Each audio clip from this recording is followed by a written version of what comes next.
오늘의 사연을 소개하겠습니다. 어느 늦은 밤 전화 한 통이 걸려왔습니다. 엄마, 이 밤중에 무슨 일이야? 저기 말이야, 아저씨가 지금 막 세상을 떠나셨다. 마지막 가는 길인데 너도 와야 할 것 같아서 연락했다. 기운이 하나도 없어 보이는 목소리로 엄마가 힘겹게 말하고 있었어요. 엄마, 아저씨 자식들한테는 연락한 거야? 연락은 했지. 근데 뭐 신경이나 쓰겠니? 알았어. 나 지금 장례식장으로 갈게. 근데 엄마는 괜찮은 거지? 내가 안 괜찮을 게 뭐가 있겠어. 엄마가 긴 한숨을 내쉬다가는 전화를 끊었어요. 엄마의 한숨 소리가 한동안 제 머릿속을 떠나지 않고 있었는데요. 우리 엄마도 참 기관 인생을 사셨거든요. 오래전에 세상을 떠난 아빠를 대신해서 저를 홀로 키운 엄마는 보란듯이 저를 대학까지 졸업시켰습니다. 엄마의 헌신 덕분에 저는 대학을 졸업하고 나름 괜찮은 회사에 입사까지 했고요. 그러던 중 엄마가 한 아저씨를 소개해줬는데요. 엄마가 청소 일을 하던 곳에서 만난 분이라고 했습니다. 엄마와 아저씨 말로는 결혼까지는 할 생각이 없지만 그냥 편하게 만나서 서로에게 의지한 채 지내고 싶다고 했어요. 제게 소개하기 전부터 이미 만나고 있었다고 하는데요. 아마도 몇 년 동안을 만나오면서 제게는 비밀에 붙였던 것 같습니다. 물론 아저씨 자식들에게도 비밀로 한 채 만났고요. 아저씨도 아내가 먼저 세상을 떠나고 자식들 뒷바라지를 하며 살았기에 서로 신세한탄을 하다가 가까워진 모양이었어요. 아저씨에게는 남매가 있었지만 각자 결혼을 한 뒤로 잘 찾아오지도 않는다고 했으니까요. 아저씨를 처음으로 만나서 식사를 한 뒤 집으로 돌아와서 엄마가 제게 말했어요. 난 우리 딸이 착해서 얼마나 다행인지 모르겠다. 저 사람 자식들은 1년에 한 번도 안 찾아온다지 뭐니. 설마 아저씨가 자식들 다 키웠다면서? 근데 어떻게 그럴 수가 있어? 그러게 말이야. 내가 보니 사람도 참 좋은 사람이던데 자식들이 조금 문제가 있더라고. 문제라고 하면 무슨 문제가 있는 건데? 그게 나도 얼마 전에 알았는데 자식들이 그렇게나 돈을 달라고 한다나 봐. 저 사람도 처음에는 자식들이 달라는 대로 돈을 준 모양인데 얼굴만 보면 돈을 달라고 하는 통에 아주 질렸다지 뭐니. 거기다가 돈 달라고 할 때만 얼굴을 비추고는 찾아오지도 않는단다. 그랬으니 나중에는 괘씸한 생각이 들어서 자식들한테 돈을 안 줬던 모양인데 그 뒤부터는 코빼기도 안 비춘다고 하지 않니? 엄마가 기가 막히다는 표정으로 말을 하고 있었는데요. 아저씨의 인생은 엄마의 인생보다 더 기구하기만 하더라고요. 하고 한 날 자식들이 돈을 달라고 찾아와서 어느 날부터는 돈을 주지 않겠다고 하자 마치 약속이라도 한 듯이 자식들이 발길을 끊더랍니다. 그 모습에 아저씨도 정신이 번쩍하고 들었다는데요. 평생토록 자식만 보고 살았던 당신 자신이 너무나 불쌍하고 허무하게만 느껴졌다네요. 그러던 어느 날 한 식당에 들어가서 식사를 하던 중 우리 엄마와 마주치게 되었다는데요. 엄마가 건물 청소하는 곳에서 인사 정도만 하고 지내던 사이였기에 같이 동석해서 술을 한 잔씩 마신 모양이었어요. 그러다가 두 분이 살아온 인생이 비슷한 것을 알게 되었고 친세 한탄이라고 해야 할까요? 암튼 두 분이 그렇게 이야기를 하다가 가까워졌다고 하네요. 그날 아저씨가 엄마를 붙들고 어찌나 눈물을 흘리던지 불쌍한 마음이 들어서 그 뒤 가끔 식사도 하고 그랬다고 했으니까요.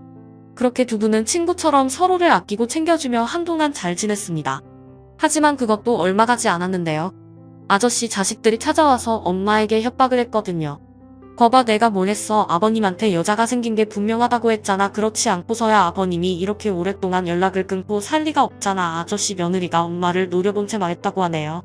그러게 난 우리 아버지가 순진해서 여자 만나고 그럴 줄 진짜 몰랐는데 뒤로 호박씨를 까고 있을 줄이야. 너무 놀라서 말이 안 나오네. 이번에는 아저씨 딸이 며느리의 말을 거들었다는데요.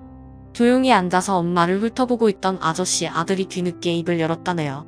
다들 조용히 좀 해봐. 우선 말은 들어봐야 할 거 아니야. 여보, 들어볼 것도 없다니까. 분명히 아버님 재산 보고 달라붙은 거라니까. 맞아 오빠, 안 그럼 미쳤다고 호래비를 만나고 다니겠어. 자식들이 엄마를 앉혀놓고는 마치 죄인을 신문하듯 말하고 있었다네요. 갑작스레 아저씨 자식들이 쫓아와서 그랬으니 엄마는 그저 입을 꾹 다문 채 눈치만 보고 있었다는데요. 아저씨 딸이 엄마를 노려보다가는 울었다네요. 저기요, 혹시 우리 아버지 돈 보고 달려든 거면 여기서 조용히 끝내죠. 솔직히 말해보세요. 우리 아버지 재산 보고 만나고 있는 거죠. 저기 그 사람 재산이 얼마나 있는지는 잘 모르겠지만 그런 거 아니니까 안심해도 됩니다. 우리가 어떻게 안심을 해요. 아줌마가 갑자기 나타났는데 그니까 당장 우리 아버지랑 헤어지세요. 그건 그 사람하고 다시 얘기해보겠습니다. 어머, 이봐봐, 맞다니까. 우리 아버지 재산 보고 그러는 게 분명하다니까. 오빠, 내가 뭘 했어. 절대 순수히 안 떨어져 나갈 거라고 했잖아. 가만히 있지 말고 오빠도 말 좀 해봐. 우리 아버지 재산이 얼마인지 모른다고 했는데 정말 몰랐다는 말씀이세요? 그런 걸 굳이 얘기하고 만날 사람이 몇이나 되겠습니까? 그러니까 그런 얘기는 나한테 하지 말고 아버지랑 하는 게 맞는 것 같네요. 그리고 오해할까봐 하는 말인데 난 그 사람 돈 한 푼도 쓰지 않았어요. 밥을 먹어도 꼭 각자 알아서 냈다. 그 말입니다. 그럼 아주머니 얘기는 우리 아버지 돈에는 별 관심도 없다는 그런 말씀이신 거네요. 내가 몇 번이나 말을 해야 하는 겁니까? 난 전혀 관심도 없으니까 다시는 찾아오지 마세요. 참 그리고 나한테 이럴 게 아니라 앞으로는 아버지 좀 챙기세요. 평생토록 자식만 보고 살았는데 자식들이 이런 대접을 해서야 쓰겠어요? 아줌마가 무슨 상관이에요 왜요?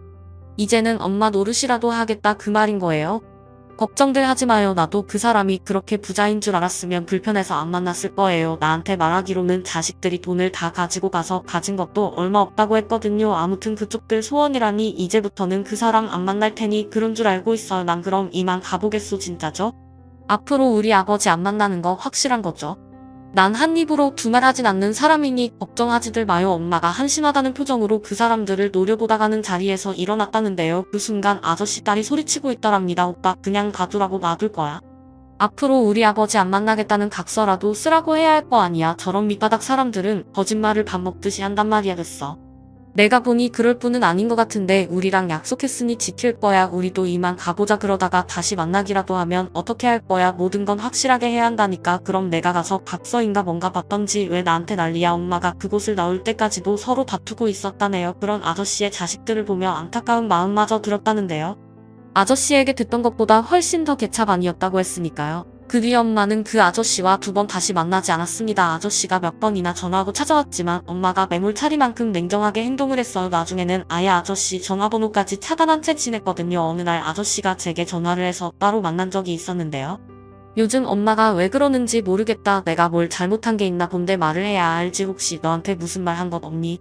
그래도 너랑 엄마는 다 말하고 지내잖니. 제가 말씀드리기가 그냥 좀 그래요. 엄마도 원하지 않을 것 같고. 그럼 내 말은 확실한 이유가 있긴 있다는 말이구나. 그게 이유가 있긴 한데 아마도 엄마 성격에 아저씨를 다시 만나진 않을 것 같아요. 그니깐 그 이유라도 좀 알자. 그 말이야. 한동안 내 엄마 만나서 사람 사는 것 같이 살았는데 내 엄마가 갑자기 저를 버리니 밥맛도 없고 사는 낙이 없다. 아저씨가 초조한 얼굴로 저를 바라보고 있었는데요. 아저씨 말대로 그동안 마음고생이 심하긴 했던 모양으로 얼굴이 말이 아니었어요.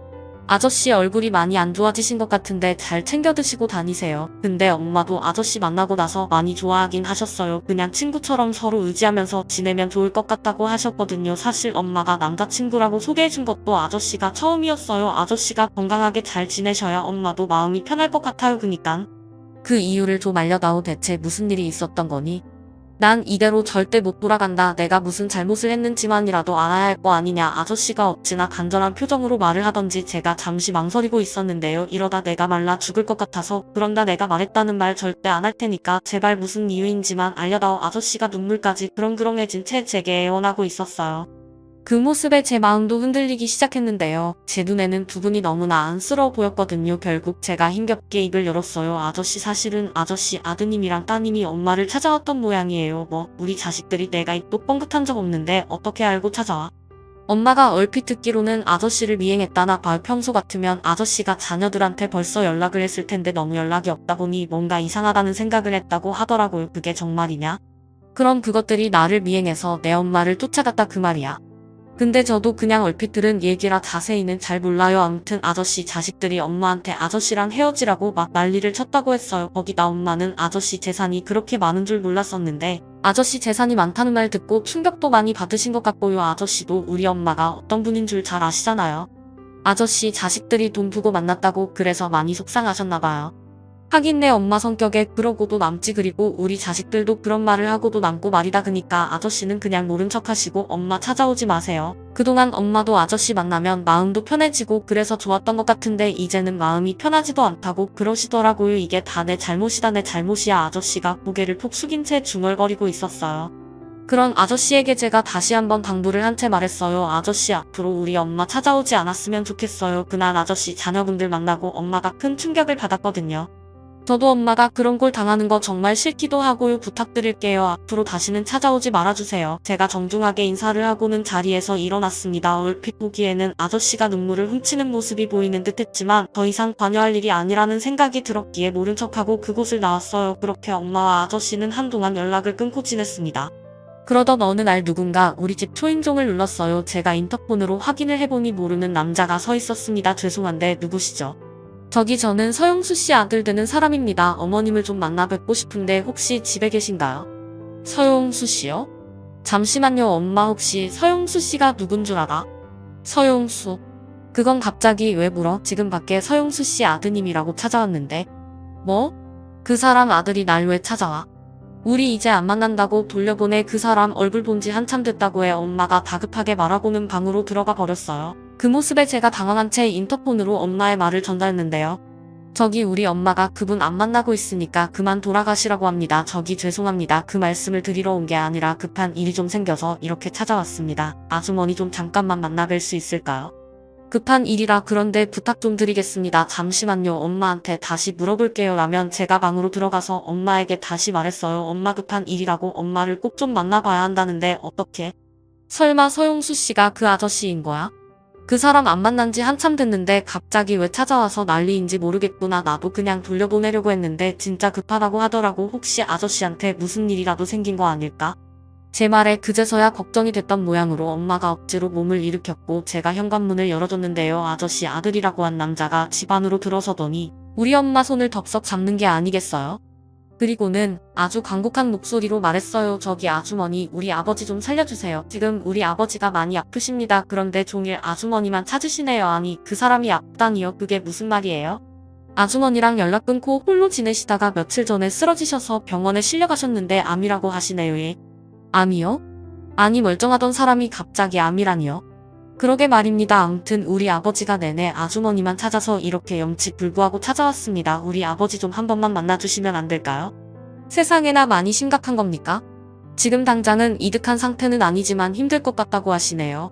아저씨 아들이 엄마에게 몇 번이나 부탁을 했기에 엄마도 더 이상 거절을 할 수가 없었는데요. 사람이 아프다고 하니 엄마도 그렇고 저도 그렇고 마음이 약해지더라고요. 결국 엄마와 제가 아저씨를 찾아갔는데요. 몇 달 사이 아저씨 얼굴이 말이 아니었어요. 놀란 엄마가 아저씨에게 물었어요. 아니 얼굴이 이게 뭐예요? 어쩌다 일이 된 거예요? 괜찮아 살 만큼 살았는데 뭐 그래도 당신 얼굴 보고 가서 다행이네. 무슨 그런 말이 있어요. 평생도록 고생하면서 살았는데 오래오래 누리면서 살아야지. 이게 무슨 일이에요? 됐어. 자식들도 제대로 못 키운 애비가 오래 살아서 뭐 하겠어. 난 당신이랑 당신 딸 보고 있으면 그렇게 부러울 수가 없더라고. 돈만 많으면 뭐 하겠어. 자식들이 저 모양 저 꼴인데 근데 자식들은 어디 가고 혼자 있는 거예요. 행여나 우리 자식들이 내 수발 들려고 하겠다. 그냥 간병인 쓰고 있어. 돈도 많은데 간병인이라도 마음껏 쓰고 가볼까 해서 말이야. 아저씨가 농담조로 웃고 있었는데요. 아저씨 눈이 어찌나 슬퍼 보이던지 제 가슴까지 아려왔답니다. 그런 아저씨의 모습에 엄마도 마음이 아팠던 모양으로 엄마가 힘겹게 말했어요. 간병인은 그만 오라고 해요. 내가 간병해 줄 테니까. 뭐야 당신이 내 마누라도 아닌데 간병은 왜 해줘. 난 그냥 마지막 가는 길에 당신 얼굴이나 볼까 해서 부른 것뿐이야. 내가 연락을 하면 당신이 안 받을 게 뻔해서 자식들 좀 이용해봤어. 나 죽으면 돈 받아갈 생각에 아들놈이 바로 당신한테 찾아간 모양이구만. 애비보다 돈이 더 좋은 모양이야. 그런 말 그만하고 그냥 내가 간병하게 해줘요. 그동안 우리가 같이 지낸 시간도 있는데 그 정도는 할 수 있는 거잖아요. 당신이 이럴까봐 내가 연락을 할까 말까 망설였던 거야. 분명히 이럴 줄 알고 있었거든. 그럴 줄 알았으면서 연락한 건 내가 그래 주길 바랐다는 거잖아요. 그니까 내가 간병해줄게요.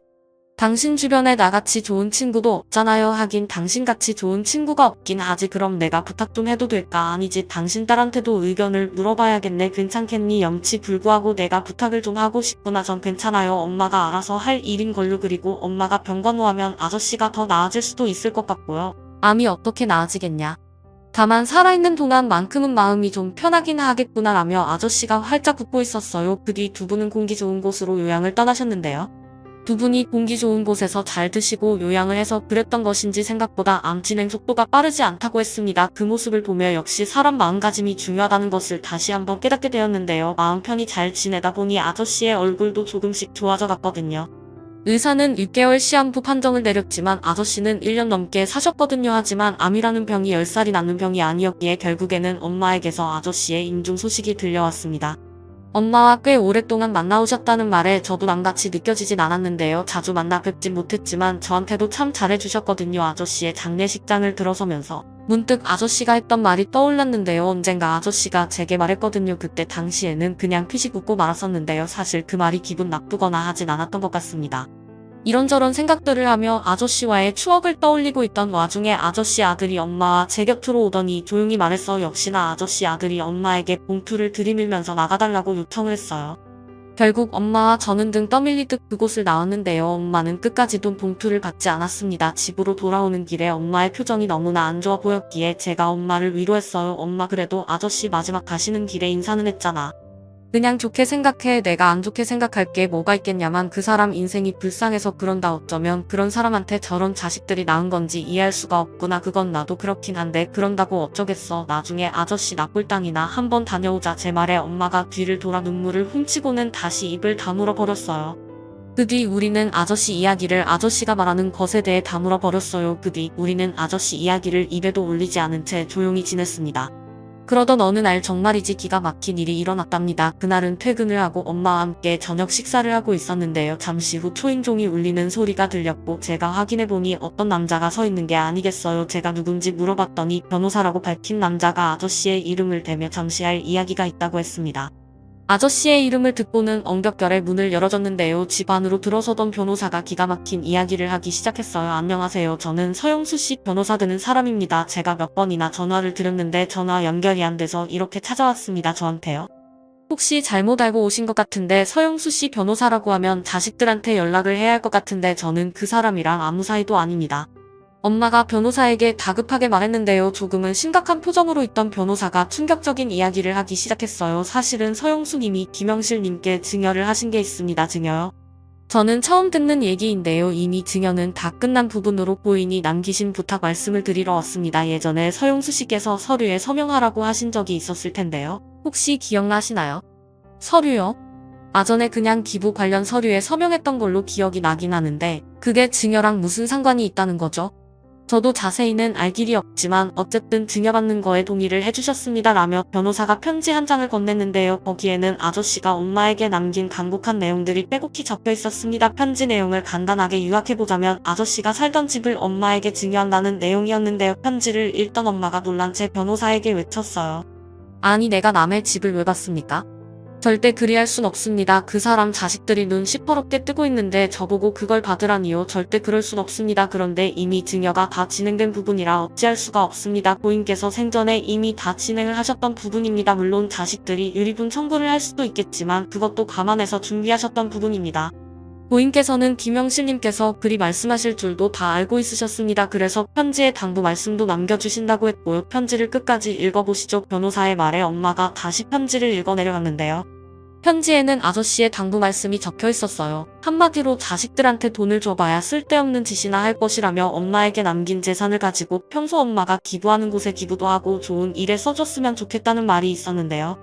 사실 우리 엄마는 집안 형편이 어려웠음에도 불구하고 적은 돈이라도 기부를 하셨거든요. 첫 기부의 시작은 엄마가 청소일을 하면서 만난 젊은 미혼모를 보면서 시작이 되었는데요. 홀로 아이를 낳고 키우는 젊은 미혼모를 보며 당신의 인생을 보듯 안타까워하셨거든요. 그때부터 미혼모 시설에 기부를 하기 시작했고 나중에는 소아암센터에도 기부를 하셨어요.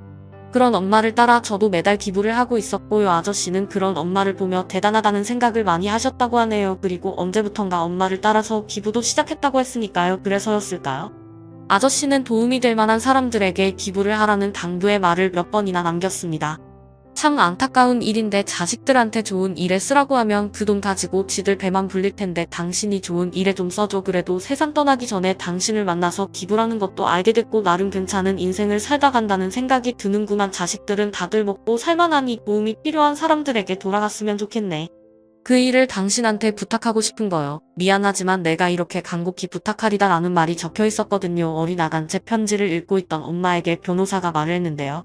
일부 재산은 자녀분들이 다 가지고 갔으니 그 집만큼은 좋은 일에 쓰고 싶으셨던 것 같습니다. 그래도 자식들이 가만히 있지 않을 텐데요. 추후 법적인 부분은 저희가 알아서 잘 처리하도록 하겠습니다. 그렇게 변호사가 명함을 주고는 잠시 후 집을 나섰어야 하지만 엄마와 저는 아저씨 자식들이 절대 가만히 있지 않을 것이라는 것을 알고 있었기에 걱정이 이만저만이 아니었습니다. 결국 제가 엄마에게 그냥 아저씨에게 받은 것을 돌려주자고 말을 했는데요. 그 사람이 좋은 일에 쓰라고 한 걸 그런 개참한 자식들에게 돌려줄 순 없지 않니? 백혈병 걸린 미경이 아들 병식이 수술비도 필요하고 돈 들어갈 곳이 한두 군데가 아니잖니? 그런 인간들한테 주느니 좋은 일에 쓰는 게 맞는 것 같구나. 엄마의 생각은 확고해 보였고 그 뒤부터 바쁘게 이런저런 일들을 처리하기 시작했습니다. 물론 그 뒤에 아저씨 자식들이 찾아와서 집안을 쑥대밭으로 만들기도 했지만 엄마는 변호사한테 연락을 할 뿐 대꾸도 하지 않았어요. 결국 변호사가 경찰에 신고까지 하는 바람에 그 사람들이 경찰서까지 가게 되었는데요. 돈에 눈이 먼 그 사람들은 제정신이 아니었어요. 돌아가신 아버지를 그리워한다거나 하는 자식은 아무도 없었거든요. 하지만 엄마는 아저씨가 남긴 돈으로 기부를 하면서 힘든 줄도 모르고 살고 있답니다. 이제 경식이 수술도 잘 됐고 회복만 잘하면 된다고 하니까 앞으로 잘 지켜보면 될 것 같구나. 경식이가 나를 보면서 활짝 웃어주는데 얼마 만에 웃는 얼굴이던지 눈물이 다 나더구나. 경식이 태어나면 그 사람 납골당에도 같이 가기로 했다. 그 사람이 경식이 살린 거나 마찬가지다 라는 말씀까지 했거든요. 지금도 엄마는 청소일을 하면서 바쁜 삶을 살고 계신데요. 아저씨가 남긴 돈을 조금도 허투루 쓰지 않으려고 노력하고 계신답니다. 물론 아저씨 자식들이 유류분 청구에다 뭐다 난리도 아니었지만 변호사가 알아서 도와주고 있었기에 큰 신경을 쓸 일도 없었습니다. 아저씨의 자식들을 보면 정말이지 이해할 수가 없었는데요. 도대체가 돈이 뭐라고 돈에 미쳐서는 그 난리를 치는 것인지 한심하기만 하더라고요. 아주 나중에 그 사람들도 그 자식들에게 똑같이 당해보면 그제서야 알게 될까요? 부디 돈보다 소중한 게 있다는 걸 깨달았으면 좋겠네요. 오늘의 사연은 여기까지였습니다. 즐겁게 보셨다면 구독, 좋아요 부탁드립니다. 고맙습니다.